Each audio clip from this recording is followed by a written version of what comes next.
Hi friends, welcome to News Pocket. Canada government ఖలిస్తానీలపై భారీ action ప్లాన్కు సిద్ధమైంది. తాజాగా ఆ దేశంలో ఖలిస్తానీ ఉగ్రవాద సంస్థలకు ఎక్కడి నుంచి అయితే నిధులు వస్తున్నాయో వాటన్నిటిపై ఇంటెలిజెన్స్ వర్గాలన్నీ దర్యాప్తు చేస్తూ ఉన్నాయి. ఈ ఉగ్రవాద సంస్థలకు వస్తున్న నిధులన్నిటినీ కట్టడి చేసేందుకు ప్రయత్నం చేస్తూ ఉన్నాయి. అయితే కెనడా లాంటి దేశంలో ఇంత భారీ మార్పు ఎలా వచ్చింది, ఎందుకు అక్కడి అధికారులు ఈ ఖలిస్తానీ ఉగ్రవాద సంస్థలను కట్టడి చేస్తూ ఉన్నారు అనే విషయాలను ఈ వీడియోలో తెలుసుకుందాం. అంతకంటే ముందు ఈ ఛానల్ను రీసెంట్గానే స్టార్ట్ చేసాం.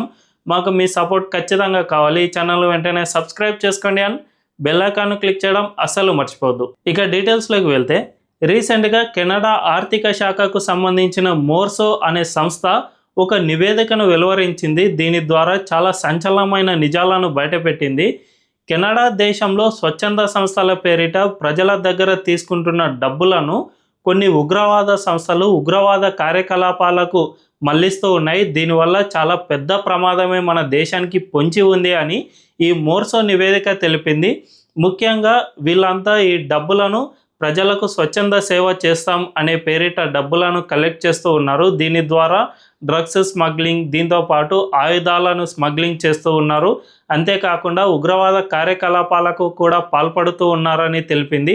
సో ఇది కెనడా దేశానికి చాలా పెద్ద థ్రెట్గా మారనుంది అని ఈ నివేదికలో వెల్లడించింది. అంతేకాకుండా ఇండియాకు సైతం ఇది వ్యతిరేకంగా మారుతుంది. తద్వారా రెండు దేశాల మధ్య వాణిజ్య సత్సంబంధాలపై ఇది తీవ్ర ప్రభావం చూపుతుంది. దీనివల్ల మన కెనడా దేశానికే ఆర్థికంగా తీవ్ర నష్టం కలుగుతుంది అని కూడా తేల్చి చెప్పింది. అంతేకాకుండా దీంతోపాటు రీసెంట్గా కెనడా దేశానికి సంబంధించిన రేడియో అధిపతి మనీందర్ సింగ్ సైతం ఆ దేశ ప్రధాని మార్క్ కార్నీతో పాటు మరికొంతమంది రాజకీయ నాయకులకు ఒక లేఖ రాశారు. అందులో సైతం ఈ ఖలిస్తానీ ఉగ్రవాదులు ప్రజలకు స్వచ్ఛంద సేవ చేస్తామనే పేరిట తాము డబ్బులు దండుకుంటూ ఉన్నారు. తద్వారా ప్రజలు తీవ్రంగా నష్టపోతూ ఉన్నారు. దీనివల్ల దేశానికి పెద్ద ఉపద్రవం పొంచి ఉంది. వీరిని పూర్తిగా కట్టడి చేయాల్సిన అవసరం ఎంతైనా ఉంది. లేకపోతే ఇది మన దేశానికి చాలా పెనుముప్పుగా మారే అవకాశం ఉంది అని లేఖ రాశారు. ఈ రెండింటిని బట్టి చూసుకుంటే ఆ దేశంలో రాజకీయంగాను ప్రజల్లోనూ ఒక అవగాహన స్పష్టంగా వచ్చినట్లయింది. కెనడాలోని ఖలిస్తానీల వల్ల ప్రజలు ఏ విధంగా నష్టపోతున్నారు అనే విషయం అందరికీ తెలిసి వచ్చింది. దీంతో ప్రభుత్వం సైతం కాస్త దిగి రావాల్సిన పరిస్థితి ఏర్పడింది. అందువల్లనే ఈ ఖలిస్తానీలపై ఏకంగా ఇంటెలిజెన్స్ విభాగాలు ఇప్పుడు దర్యాప్తు చేపడుతూ ఉన్నాయి. కొన్ని ఇన్సిడెంట్స్లను మనం ఒక్కసారి చూసుకుంటే, కెనడాలో బబ్బర్ సింగ్ ఖల్సా అనే ఉగ్రవాద సంస్థకు సంబంధించిన పర్మిందర్ సింగ్ అనే ఒక వ్యక్తికి సంబంధించిన ఒక కేసులో ఈ స్లీపర్ షెల్ విషయం కూడా బయటపడింది. అదేమిటంటే, కెనడాలో ఈ స్వచ్ఛంద సంస్థల పేరిట కొంతమంది ఉగ్రవాదులు స్లీపర్ సెల్స్గా పనిచేస్తూ ఉన్నారు. వీళ్ళు మన దేశానికి వ్యతిరేకంగా పనిచేస్తున్నారని కూడా ఇంటెలిజెన్స్ వర్గాలు గుర్తించాయి.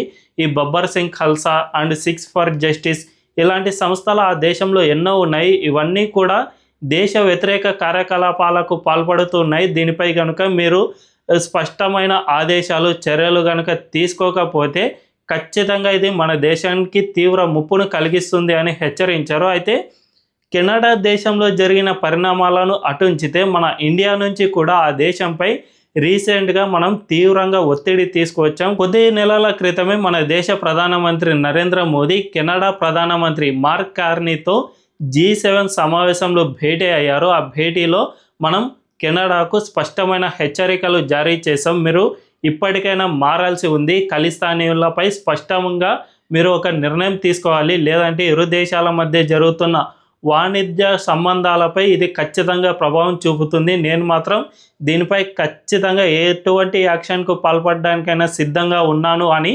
హెచ్చరించినట్లు సమాచారం. ఒకవేళ మీరు కనుక దీనిపై చర్యలు తీసుకోకుంటే మేము ఇప్పటి వరకు చేస్తున్న వాణిజ్యాన్ని మరింత తగ్గించుకోవడానికైనా సిద్ధంగా ఉన్నామని హెచ్చరించడంతో మార్క్ కార్నీ సైతం కాస్త వెనక్కి తగ్గినట్లే తెలుస్తుంది. గతంలో మనందరికీ తెలుసు, కెనడాలో జస్టిన్ ట్రూడో ప్రధానమంత్రిగా ఉన్నప్పుడు ఉగ్రవాదులకు స్వేచ్ఛా ప్రపంచాన్ని ఆయన ఇచ్చారు.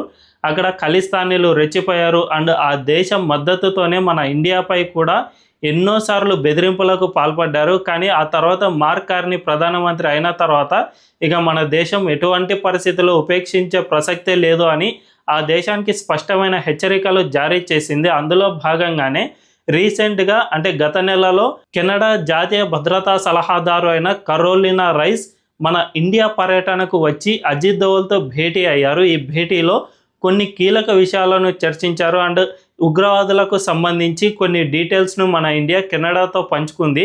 సో ఈ డీటెయిల్స్ ఆధారంగానే ఇప్పుడు అక్కడ యాక్షన్ ప్లాన్కు సిద్ధం అవుతున్నారా అనే అనుమానాలు అయితే వ్యక్తమవుతూ ఉన్నాయి. రీసెంట్గా కొంతమంది ఉగ్రవాదులను అరెస్ట్ చేయడం, తిరిగి వాళ్ళని బెయిల్పై విడుదల చేశారు. కానీ అరెస్ట్ అయితే చేసి వారిపై ఇప్పటి నుంచే పోలీసుల నిఘా ఉంటుంది అనే విధంగా ఒక ఆదేశాన్ని జారీ చేశారు. దీంతో పాటు ప్రస్తుతం ఇంటెలిజెన్స్ వర్గాలు ఈ ఖలిస్తానీ ఉగ్రవాద సంస్థలకు సంబంధించిన ఫండింగ్ పైన కూడా దర్యాప్తు జరుపుతూ ఉండడంతో ఖచ్చితంగా కెనడా గవర్నమెంట్ ఈ ఖలిస్తానీలపై పెద్ద యాక్షన్ ప్లాన్కే సిద్ధమవుతున్నట్టు స్పష్టంగా అర్థమవుతుంది. ఇదే కనుక జరిగితే త్వరలోనే ఈ ఖలిస్తానీ ఉగ్రవాద సంస్థలన్నీ కూడా గ్రౌండ్ ఫ్లోర్కి వెళ్ళిపోయే అవకాశం ఉంటుంది. తద్వారా మన దేశానికి థ్రెట్ చాలా వరకు తగ్గిపోతుంది. అప్పుడు మన దేశం కూడా సురక్షితంగా ఉంటుంది. అంతేకాకుండా ఈ ఖలిస్తానీలు ఇక కనుమరుగైపోయే అవకాశం సైతం లేకపోలేదు. మరి కెనడా దీనిపై పూర్తిగా యాక్షన్ ప్లాన్ తీసుకునేంత వరకు మన ఇండియా ఇదే విధంగా ప్రెజర్ చేయాల్సిన అవసరం ఎంతైనా ఉంది. ఎక్కడ సడలింపు జరిగినా కూడా మళ్ళా వీళ్ళు విజృంభించే అవకాశం ఉంది. కాబట్టి ఖచ్చితంగా మన ఇండియా ఇదే విధంగా ప్రెజర్ చేస్తే వీళ్ళంతా ఖచ్చితంగా దారికి వచ్చే అవకాశం ఎంతైనా ఉంది. ఈ వీడియో కనుక మీకు నచ్చినట్లయితే ఖచ్చితంగా మా ఛానల్ను సబ్స్క్రైబ్ చేసుకోండి అండ్ బెల్ ఐకాన్ క్లిక్ చేయడం అస్సలు మర్చిపోవద్దు. Thank you.